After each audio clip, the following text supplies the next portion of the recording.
And welcome back. We are here talking this time about the second, or one of the second ships in Wave 4, that of the TIE Defender. So it is the beefy, nasty, three-winged villain of all of the video game franchises from when I was I wasn't a kid when this was a thing. Did you guys play? I never did, unfortunately. Did you play with this in the video games? I played the X-Wing game, Yeah. but not the TIE fighter. Because some people like just have all these memories of oh man, the TIE Defender, it could punch your mom, and then it could throw a missile at you, and then it could ion a whole planet. Why is it not on my mom? I don't know. I don't know. It's just defensive. She It said is. that thing that one time. It's just hard. She's a lovely lady. She is. My mother-in-law is wonderful. And that's true. My mother-in-law is wonderful. But I've met her. so the TIE Defender, obviously, very similar to the E-Wing in a lot of ways. Before we get into all that, let's talk about the model itself. So, three-winged wonder, what do you guys think? It's a little over the top, but I think it works. I think it looks really cool. I think it has given some people fits in storage a little bit. Oh, just sure. Because, the footprint of it is much wider than a lot of others. Yeah. I'm really interested to know what you think. Okay, so when it was coming out, I thought it looked awful. Everything I was seeing online, I was like, oh my gosh. And people were so excited about the Defender, and I was like, please don't make a Defender. It's so gross looking, please don't do it. And I was like, fine, I'll get a couple Defenders, it'll be fine. But then when I held it, and I looked at it, and when you look at the actual Defender itself, I'm like, all right, it's pretty cool. It ends up being the model itself is so cool. It's such a cool little model that I think it's totally awesome. I even think a lot of the art, as far as the art is concerned, on the cards and things like that, even that isn't necessarily my favorite, but the actual model is pretty great. So I like it. Yeah, I think it's really cool. I didn't like it, but now I really like it. So I think it's definitely a model, or it's definitely a ship best looked at in a three-dimensional view. yes, yeah, and seeing it up close, because it actually is pretty cool. So let's talk a little bit about the dial. The dial. You're so excited. The dial. Both of you. Let's Look, talk you're about giddy. the dial. Okay. So the dial, kind of a wacky dial. Let's talk about the wacky bits first. It's got a red 1 turn, and it's got a red 2 turn. And then it has all green straights. So it starts with a 2 green straight, and then it can go all the way. It also has a 1 bank, which is not something always that Imperial ships have, so it's nice to note. So green straights, hard turns are red. What do you guys think about that? It's definitely new. I think it's the most unique dial we've seen so far because it's super fast, but if you want to clear stress, you got to go straight. Yeah.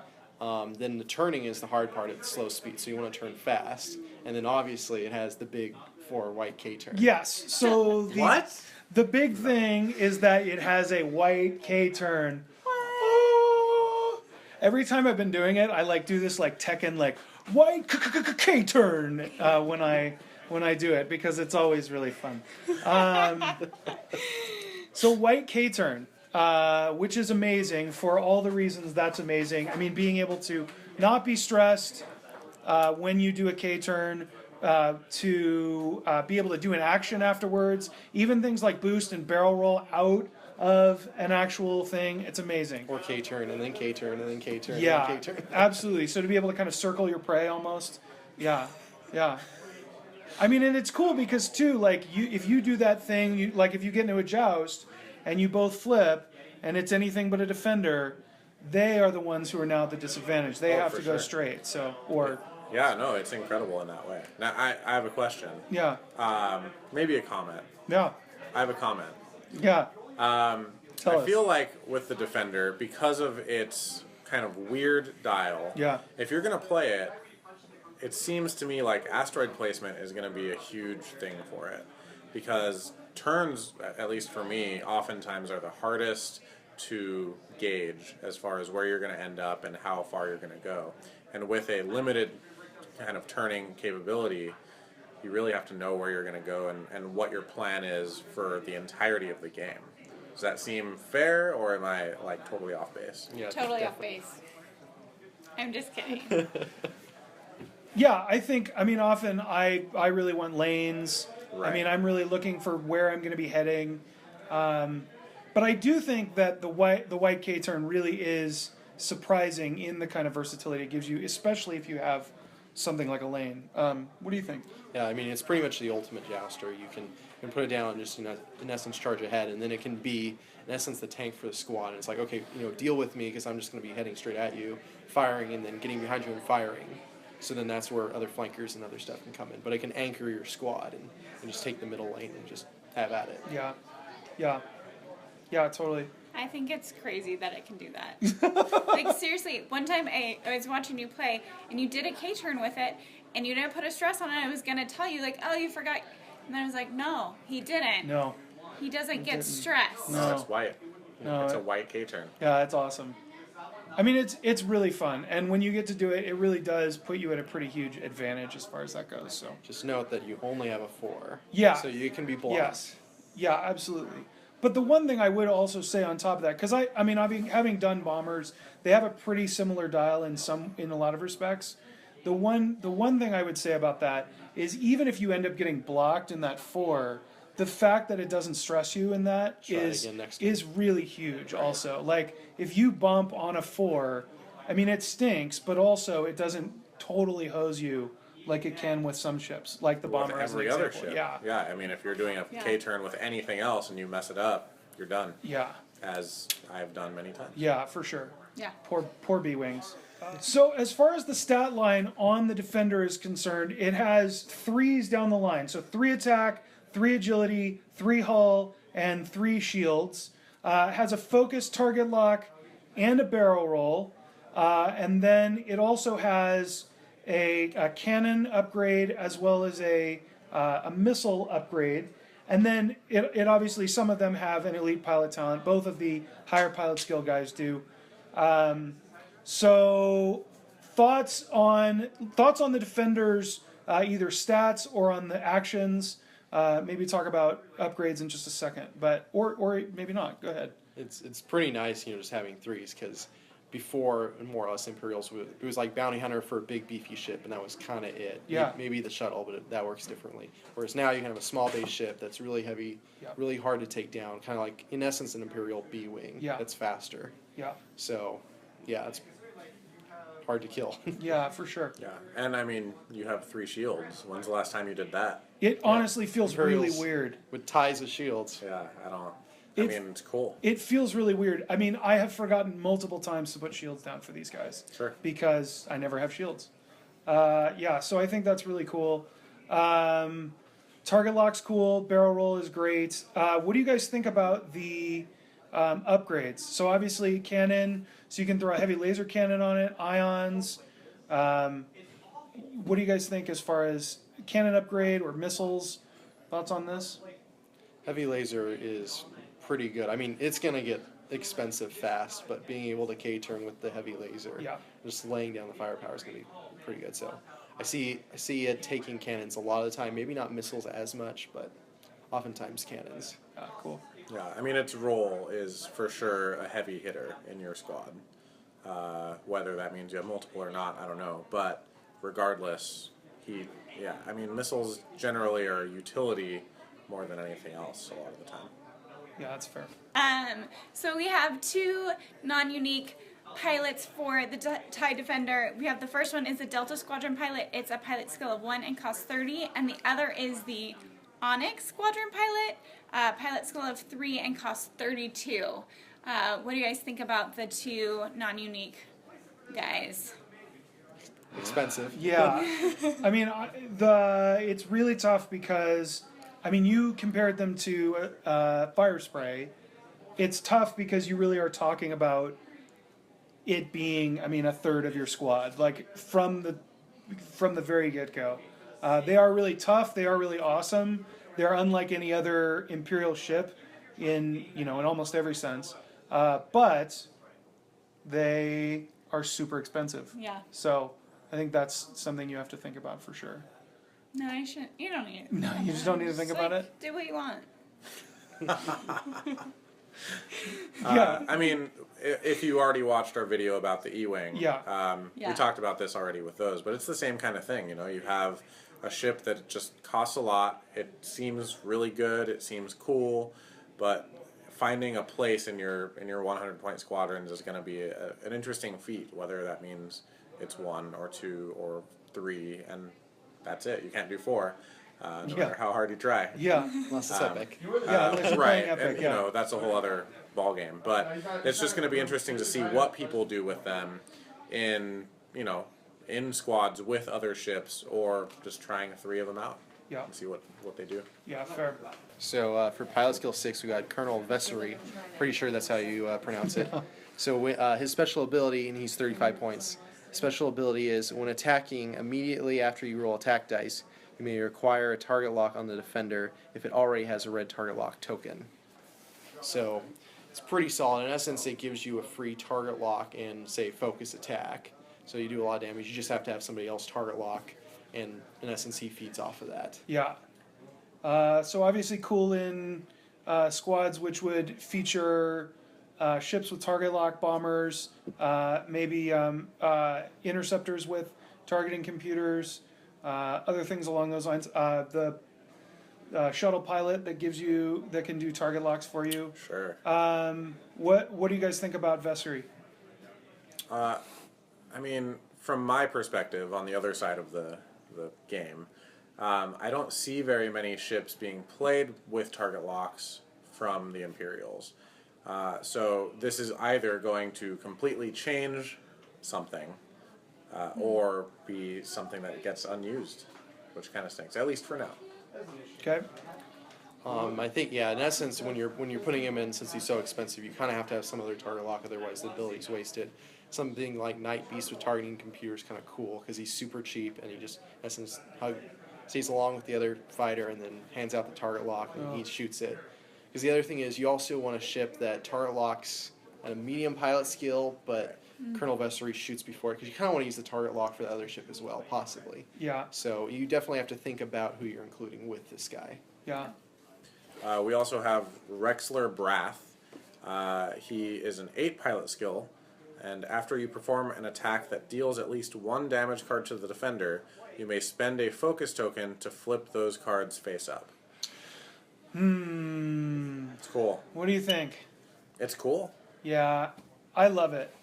Like I think it's a really cool ability. It's almost 40 points, so it's pretty brutal. But obviously, with something like Predator, which we'll be talking about in just a second, I think this is a really cool ability. Again, it's 40 points, but I mean, if you can make him an anchor to a team, or have him be, someone who's, part of a bigger ecosystem that you have going, I think he can be really awesome. But 40 points, it's So expensive. it's so many points. Or you just go up to 50, give him a heavy laser and some upgrades, and then just Yeah. have him like killing Falcons left and right. Yeah, that's fair. Yeah, he's obviously incredible. I mean, it's not even crit, like, because crit would mean things like you couldn't, like this, you could do it to Chewie. Right. Like, so it's better than just giving somebody a crit. It's a guaranteed face-up card, so that's rad. Yeah, I mean, and these things are available, but you have to spend the points on Yes. items, or on upgrade cards that will allow him to have a focus token while still giving him the extra bonuses, Yeah. and keeping the focus token otherwise. Yeah, for sure. Yeah, But it's great. tricky He's- ballet. He's cool. Yeah, fun. Cool. So let's move on to the ship upgrades. Glenn, do you want to do the first one? Sure. First one up is outmaneuver. We talked a little bit about it within the E-wing, but obviously, if you have a ship in your arc and they're not in your arc, right? Then their agility is reduced by 1. I think this is really great with the defender specifically, just because obviously being able to white K-turn you can hop over somebody theoretically and be in a better position. It's a little tough because it doesn't have some of the turns and what have you, but I think it can be great for that. But Pretty good fit on Vessery because he should be getting a free target lock, so he gets an action to reroll dice, and this just helps his attack by taking away green. yeah, absolutely. So then I think the best upgrade in here, personally, is Predator, 3 points. When attacking, you may reroll 1 attack dice. If the defender's pilot skill is 2 or lower, you may instead roll up to 2 attack dice. This is elite pilot skill. So Yeah. I think it's pretty good. I mean, it's definitely the best one of this set. Yeah. Would you say wave 4, or were you saying? You don't have to do that to yourself. Gosh, yet. I don't know. Let's just talk about this. Yeah. Yeah, of this pack, 100% the best one. Yeah, for sure. I mean, it's effectively a free action, right? You get a free target lock, sort of. Yeah, or like having Howl Runner just kind of hover near you. Yeah. Yeah. It's cool. And it's 3 points, which isn't a ton for something that lets you re-roll your attack dice. I think it's going to be a really good replacement for Push the Limit on a lot of ships. So I know a lot of X-Wings and whatnot will take Push the Limit to just, get target lock focus. That's the only 2 actions they can do, but that's so good they'll just do that. This, in essence, gives you a mini target lock without getting stress. So Yes. the next turn you can just K-turn and still get a reroll. So you don't have to worry about that stress situation. Yeah, absolutely. Plus, I mean, the ability to reroll 2 dice on guys with pilot skill 2 or lower. I mean, that obviously just lets you chew through little guys. Your academy pilots, your rookie pilots. I mean, it's so fun in that sense too. Yeah. Cool. So the next one we got is the Ion Cannon. Attack 1 ship. If this attack hits, the defender suffers 1 damage and receives 1 ion token. Then cancel all dice results. So obviously we've seen this one before. Nice to have another ion cannon in the mix. Nice to get another copy of it. Would you guys want to run ion cannons on your dear friend the Defender? I think it's totally a valid something that you can play and play well because of the 4K turn. Yeah. So you can get on the other side of somebody, start ionizing them, and then they're slowly drifting into space, and that's cool. Yep. Awesome. Yeah, I think it's a good fit for the Defender. Yeah, like you said, just you ion them, get behind them, you ion them again, and then when they finally get to K-turn, you can just K-turn over them and keep shooting them. So Yeah. Max, you want to do the next? Next we have the Ion Pulse Missiles, which cost 3. When you're attacking, you discard a target lock, discard this card to perform the attack. If this attack hits, the defender suffers 1 damage and receives 2 ion tokens. Then you cancel all the dice results. So it's an ionizing missile. Yeah. Now, one clarification, just because I didn't realize this, is that giving someone 2 ion tokens doesn't mean that they would be ion for 2 turns. It just means that they would be able to you would be able to ion a big ship. Right. So just for clarification, because I missed that, I thought it meant, they're going to skitter along for 2 turns. I know where they're going to be. But actually, when you ionize somebody, it's just 1 turn. It's just 1 spot. Yeah. What do you think? It's cool. it's not too bad. I mean, being able to hit 1 big ship in 1 turn is pretty nice. But Yeah. I think that's probably something you'll have to account for in the list. Yeah. Just to say, hey, do I want that 1 turn of ion, and then have my whole list surround this big ship and try to take it down. Yeah. I like that it doesn't ditch your target lock. Right. That's pretty That's nice nice. too. So, obviously, I mean, it's less expensive than other ordnance. It's more expensive than a flechette, but also you don't ditch your target lock. Right. So, I mean, even using it on, just because I am always aware of bombers, using it on something like a bomber could mean you ion something and then have a good placement for when you fire something else at it next turn. So. Right. Yeah, and I mean it functions similarly to the cannon in that with a 4K turn that's white, Yeah. you could have a little fun with it and see where it goes. But the weird thing is that it costs the same amount. As the cannon, yeah. Yeah. Yeah, for sure. I don't know. Okay, last one will be munitions failsafe. So munitions failsafe is a modification, 1 point when attacking with a secondary weapon that instructs you to discard it to perform the attack. Do not discard it unless the attack hits. This could also be called the insurance policy. So what do you guys think about this? What do you guys think about This. Because I think it's a little bit, like, it's cool, but it's also a little bit wacky. I mean, in some ways. I mean, it only costs 1, Yeah. so that's fun. I'm not one to use a lot of torpedoes or You're not. missiles or anything like that. No. But that could change. Sure. And, you know, if something really blows my mind in the future, this could be a card that really, really changes the way that those things are placed, and Sure. the point values of everything would be in that list. So. Yeah, for sure. Anybody else? Yeah, I think it's a good squad filler. Like if you have a couple extra points, That's what I was you gonna put it on, and then especially like if you're doing assault missiles, because it's so easy for one of those to, you know, roll 4 dice and you only get like 1 or 2 hits, and then you just like, oh, there goes 4 points. Yeah, and you yeah, miss yeah. your splash. So in essence, you've got this one missile you got to get off. It's nice to have. So. Cool. Yeah, Good. great.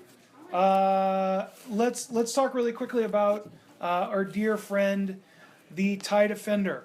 He's no friend of mine. He's no friend of yours, right? He's your ultimate mortal enemy, right? He's the like final boss in the video game, Sure. if you will. I think so. I mean, will you? Don't you fly as the defender in that game? Yeah, as someone actually, and everyone tells me that it's like really imbalanced. Like the Defender is like the best of everything. Like it can just ion things and then tear things apart. Anyways. Cool. Sorry. But no, yeah, I don't know. That's was what my I've been fault. told. I know.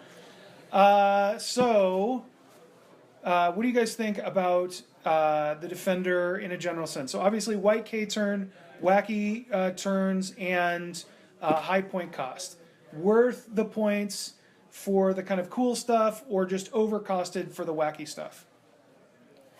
Overall, it might be a little overcosted. I think there's a lot of emphasis put on the K turn, because if you're using that a lot, I think it'll be worth its points. The only thing is, you know, when it has a heavy laser cannon or something, you could have 3 academy ties. So it's like, do you want 3 ships or do you want 1 beefy ship? Yeah. So a lot of times the numbers is nice, but there's so many unique things this can do. We'll have to see if it plays a role. Granted, it's expensive, so you have to build a squad around it. You can't Yeah. just throw it in and say, oh yeah, you know, just add a defender, no problem. It won't work with all lists. Yeah. My biggest fear as the rebel player, or one of 2 rebel players, I should say, because let's get real. As the rebel players, right? I mean, B-Wings are cool, B-Wings are strong, but these things tear them apart. So, you know, again, the 4K turn, the types of maneuvers that it can do, and the upgrades and abilities that it have really lend itself well to just taking out a B-Wing. And they're similarly built, but way more expensive. So kind of weighing those 2 things is an interesting thing coming from my side of things. Totally fair. So that is the TIE Defender. We will be next talking about the Z95 Headhunter, which is the X-Wing's younger brother or older brother or something. Anyways, more from that. Keep playing awesome games. See you soon. I'll see you guys.